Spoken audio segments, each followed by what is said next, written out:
नमस्कार दोस्तों, मेरा नाम है प्रवीण और आप देख रहे हैं पाविका फ्रेंड्स इस चैनल को एक बार फिर से। तो आज मैं लेकर आपके लिए बहुत ही important numericals from the GATE mass transfer. जो आज का टॉपिक आप देख रहे हैं एक्सट्रैक्शन, यानी कि गेट सिंगल स्टेज एक्सट्रैक्शन का ये हमारा क्वेश्चन है जो पूछा गया था गेट 2001 2 मार्क्स के लिए। आप देख रहे होंगे कि हमने काफी सारे जो वीडियोस पहले कवर किए हैं वो सारे क्या बोलते हैं हमारे डिस्टिलेशन से रिलेटेड है, मगर अब हमारा टॉपिक बदल गया है और जो हमारे क्वेश्चंस हैं वो सारे के सारे हम फोकस कर रहे हैं एक्सट्रैक्शन के ऊपर, क्योंकि हमारे डिस्टिलेशन के क्वेश्चन सारे कवर हो गए फ्रॉम द गेट 2002 से लेकर गेट 2020 तक।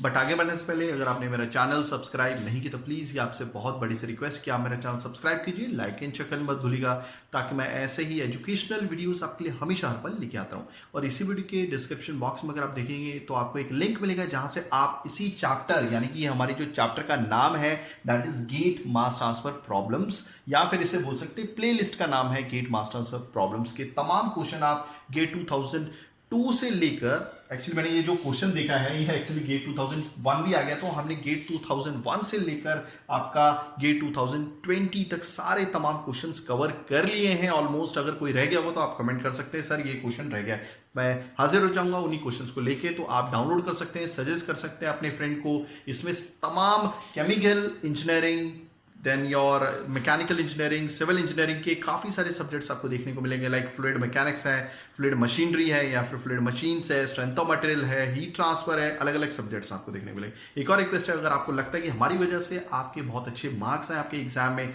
तो प्लीज़ डोनेट कीजिएगा, उसका भी लिंक हमने दिया हुआ डिस्क्रिप्शन बॉक्स में, तो प्लीज़ देखिएगा। ओके, तो चलिए इस क्वेश्चन को समझते हैं हम। सबसे पहले अपनी नेटिव लैंग्वेज में साथ में लिखेंगे गिवन डेटा। ओके, क्योंकि कोई भी एग्जाम में अगर क्वेश्चन आता है तो एटलीस्ट अगर ये 5 मार्क्स का है तो गिवन डेटा और डायग्राम बनाएंगे तो at least you will get 1 marks. मगर मेरी कोशिश है अगर आप मेरे स्टूडेंट हो तो ये पूरा क्वेश्चन अटेम्प्ट हो एकदम अंडरस्टैंडिंग के साथ, क्योंकि अंडरस्टैंडिंग क्लियर होगी तब ये क्वेश्चन हो पाएगा। तो चलिए स्टार्ट करते हैं। In a single stage extraction process, याद रखिए ये क्वेश्चन 2001 2 मार्क्स के लिए आया हुआ, बहुत सिंपल क्वेश्चन है, कुछ ज्यादा नहीं है, क्योंकि अभी तक का सबसे सिंपल क्वेश्चन मैंने देखा है। In a single stage extraction process, 10 kg of pure solvent S containing no solute A, इससे बेसिक्स भी क्लियर होते हैं, याद रखिएगा, is mixed with 30 kg of feed F containing A at a mass fraction XF equal to 0.2। यानी कि एक single stage extraction process है। आपने देखा होगा एक्सट्रैक्टर करके एक इक्विपमेंट होता है जिसमें दो क्या बोलते हैं फीड या फिर इनपुट मिक्स किया जाता है। एक होती है फीड जिसमें से हमें सल्यूट को निकालना है, और एक होता है सॉल्वेंट जिसका यूज करके हमें उस सल्यूट को निकालना है। ठीक है, तो ये हमारा मान लीजिए एक्सट्रैक्टर है। एक काम करता हूं इसको मैं, ठीक है कोई प्रॉब्लम नहीं, एक्सट्रैक्टर, ठीक है। एक तरफ से यहां पर फीड एंटर हो रही है, क्या हो रही है, फीड। ओके, तो यहां पर क्या लिखा हुआ है, ओके तो एक सिंगल स्टेज ही है, ठीक है, तो यहां पर सिंगल स्टेज है, कोई डबल स्टेज नहीं है। सिंगल स्टेज एक्सट्रैक्शन प्रोसेस में 10 kg of pure solvent S containing no solute A is mixed with 30 kg of feed F। Okay, तो इसमें जो सॉल्वेंट यूज किया जा रहा है, सपोज सॉल्वेंट, ओके, इसका नाम है S, ठीक है।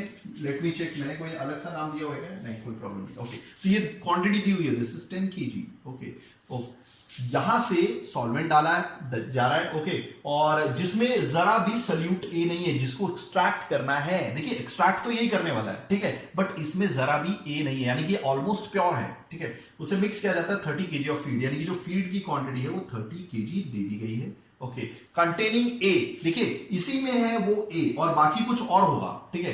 Containing a at a mass fraction XF equal to 0.2, और देखिए इसमें ए है और एक और चीज है, ठीक है, मान लीजिए पानी होगा दूसरा। ओके, अब ये भी नहीं बताया कि ये एक्वस सॉल्यूशन क्या है, ठीक है, तो इसमें ए है जिसको एक्सट्रैक्ट करना है, किसने करना है, सॉल्वेंट S ने। ओके, इसमें जो मास फ्रैक्शन है ए का वो है 0.2। याद रखिएगा, अगर मैं इसे मल्टीप्लाई बाय 100 कर देता हूं तो ये परसेंट हो जाता है, यानी कि 20%, ठीक है।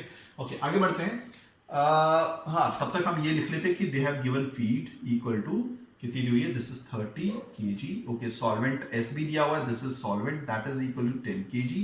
ओके, देन मास फ्रैक्शन दिया हुआ है, किसका दिया हुआ है, A का, कहां पर, फीड में, दैट इज इक्वल टू 0.2। ये मास फ्रैक्शन को अगर आप मल्टीप्लाई करोगे तो ये क्या बोलते हैं मास परसेंट हो जाएगा, ठीक है। अब सारी क्वांटिटी में हमारी केजीज में चल रही, इसलिए मास फ्रैक्शन दिया हुआ है, या फिर मास परसेंट बोल सकते हैं। The mixture splits into extract phase E and raffinate phase R। Okay, ये जो देखिए दोनों को हमने मिक्स किया, मान लीजिए आधे घंटे के लिए हमने एक मोटर चला दी, ठीक है, ओके, मोटर चलाने के बाद दोनों अच्छे से मिक्स हो गए। ओके, देन सेपरेशन के लिए हम रख देंगे ऊपर वाली जो फेज होगी, अगर ये सॉल्वेंट जिसमें ए को जाना है फीड में से, ठीक है, अगर ये सॉल्वेंट की डेंसिटी कम होगी और ये जो दूसरा पार्ट है मान लीजिए वाटर होगा, ओके, फिलहाल तो नहीं दिया हुआ, मैं तो जस्ट समझने के लिए बोल रहा हूं। ओके, मान लीजिए तो दूसरा पार्ट वाटर होगा, अगर सॉल्वेंट की डेंसिटी कम होगी, जिसने एक्सट्रैक्ट करना है, किसको करना है, ए, किस में से, वाटर में से, वाटर नहीं दिया हुआ जैसे बता रहा हूं, ठीक है। ओके, तो ये जो क्या बोलते हैं आपकी सॉल्वेंट वाली फेज है, ठीक है, वो कहां पर आ जाएगी, एक मिनट, ऊपर आ जाएगी, हाँ ऊपर आ जाएगी, क्योंकि इसकी डेंसिटी पानी से कम है, ये ऊपर आ जाएगी। ओके, नीचे से क्या बोलते हैं, नीचे क्या होगा, आपका पानी आ जाएगा। क्लियर हो गया, नीचे पानी आ जाएगा, कोई प्रॉब्लम नहीं है, ठीक है। ओके, तो हम बाहर निकाल रहे हैं यहां से रैफिनेट फेज। ये रैफिनेट फेज वो है जिसमें पानी होगा। फिलहाल क्वेश्चन में नहीं दिया, मैं जस्ट इतना बता रहा हूं कि फीड में 20% यानी कि 0.2 मास फ्रैक्शन अगर आपका ए है तो बाकी कुछ तो होगा ना, मान लीजिए वो पानी है। ओके, तो ये है रैफिनेट फेज जिसमें मैक्सिमम पानी रहेगा। फिलहाल क्वेश्चन में दिया है, जस्ट आप हमारी अंडरस्टैंडिंग के लिए। ओके ओके, तो ये इसको हम डिनोट करेंगे आर से, जैसे कि बताया रैफिनेट फेज आर है। ओके, नीचे एक्सट्रैक्ट फेज यहां पर आ रही है, ठीक है, ऊपर वाली जो लेयर है extract phase that is E, हो गया। ओके, और क्या दिया हुआ है, containing a at x E is equal to 0.5। Okay, so that means यहां पर ए का ही, देखिए सॉल्वेंट ने ए को निकालना है और कहां पर लेके जाना है, इस एक्सट्रैक्ट फेज में, ठीक है, जो ऊपर आ रहा है, समझ गया, जो ऊपर आ रहा है। अगर सपोज आप दोनों को मिक्स करके, सपोज आपने मोटर ऑन कर दी, अच्छे से मिक्स हो गया, आप सेटलिंग के लिए छोड़ दोगे, सेटलिंग में आपने ये देखा कि पानी जो नीचे से आ रहा है उससे आपने यहां निकाल लिया, उसको हम रैफिनेट फेज बोलेंगे। ओके, और क्या बोलते हैं जिसमें मेन सॉल्वेंट था, ओके, सॉल्वेंट था और ए उसमें घुस गया काफी, वो एक्सट्रैक्ट फेज में नीचे आ जाएगा, तो हम यहाँ पे निकाल लेते हैं, नीचे नहीं ऊपर आएगा, सॉरी। ओके, और जो ऊपर आया वो हमने यहां पर नीचे निकाल लिया, यानी कि ब्लॉक डायग्राम में, ठीक है, समझने के लिए। ओके, तो यहां पर जो एक्सट्रैक्ट फेज में जो मास फ्रैक्शन है किसका, कंपोनेंट ए का, कंपोनेंट ए का जिसको निकाला गया है आपके सॉल्वेंट एस द्वारा, वो कितना दिया हुआ है, this is equal to 0.5। Okay, अब ये एक्स आर क्या है, ये भी आपका क्या बोलते हैं ए कंपोनेंट ही है, ठीक है, जितना नहीं निकला। देखिए सॉल्वेंट एस क्या है, एक पर्टिकुलर टेम्परेचर पे ये जितना निकाल सकता थे उतना निकाल लिया, वो इतना यहां पर आ गया है। ओके, अब जितना वो नहीं निकाल पाया पानी में से, वो बेचारा यहां पर ही आएगा ना बचा हुआ। ओके, तो यहां पर जो मास फ्रैक्शन होगा, क्या बोलते हैं आपके रेफिनेट फेज में, मगर ये मास फ्रैक्शन किसका है, ए का है, ठीक है, तो this is equal to 0.05। Okay, respectively. तो हमें क्या पूछा है, द टोटल मास क्या है, the total mass of extract phase in KG. तो मैं अभी बता देता हूं, दिस इज योर आंसर। तो एक्सट्रैक्ट फेज की क्वांटिटी कितनी है, तो मान लीजिए ये ई है, ये आर है। Okay, simple. ओके, ये तो एस दिया हुआ है और इसको मान लेते हैं एफ फीट, ठीक है। चलिए इस क्वेश्चन को मिटा दें, लगभग हमने सारे क्वेश्चंस लिख लिए हैं, ठीक है, मींस लगभग गिवन डेटा तो हमने लिख ही लिया है। ओके, तो सबसे पहले मैं क्या करूंगा, यहां पर मटेरियल बैलेंस करूंगा, टोटल मटेरियल बैलेंस। तो यहां पर लिख देता हूं टोटल मटेरियल बैलेंस, ठीक है, ध्यान से देखिएगा एकदम। ओके, तो टोटल मटेरियल बैलेंस क्या होता है, that is your input is equal to output, यही होता है। ओके, ये समझने के लिए देखिए इस एक्सट्रैक्टर इक्विपमेंट जो सिंगल स्टेज है उसमें इनपुट क्या क्या है, एक तो यहां से फीड जा रहा है, सबसे पहले वैल्यू नहीं पुट करेंगे, पहले समझेंगे। यहां से सॉल्वेंट जा रहा है, ओके, बाहर क्या निकल रहा है, ई निकल रहा है, ओके, प्लस यहां से क्या निकल रहा है, आर निकल रहा है, ठीक है। अब एफ की वैल्यू आपको मालूम है 30, एस की दी हुई है 10, so therefore E plus R is equal to कितना हो गया 40, तो therefore 40 is equal to E plus R. तो ये हमारी हो गई पहली इक्वेशन। क्लियर हो गया। एक काम करता हूं, इस इक्वेशन को मैं यहां पे लिख देता हूं, E plus R is equal to 40 हो गया। चलिए अब हम करेंगे material balance of component A, material balance of component A, ठीक है।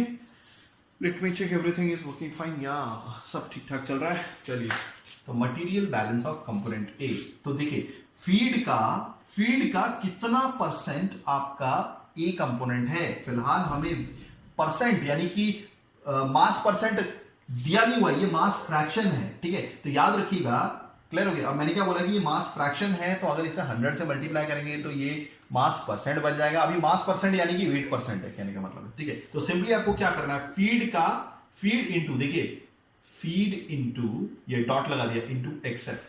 हो गया। ये ऐसे लिखेंगे एक्चुअली में, अगर लिखना होगा, अभी मैंने वैल्यूज नहीं पुट की है। ओके, अब देखिए सॉल्वेंट में तो जरा भी आपका कंपोनेंट सल्यूट ए है ही नहीं है, तो यहां पर तो जीरो ही आएगा। ठीक है, तो यहां पे काम कर देता हूं, एस एक्स एस वो तो जीरो है, स्टार्टिंग में दिया हुआ था, तो therefore this is S dot x S. हो गया, हमें मालूम है, बाद में हम जीरो कर लेंगे। ओके, नेक्स्ट ई का कितना परसेंट आपका कंपोनेंट ए है, तो यानी कि क्या होगा, ई का इंटू एक्स ई। हो गया। नेक्स्ट आर का कितना परसेंट आपका क्या बोलते हैं कंपोनेंट ए है, तो एक्स आर। हो गया ये भी। ओके, अब आप देखिए फीड कितनी है, 30 इंटू मास फ्रैक्शन कितना है, 0.2।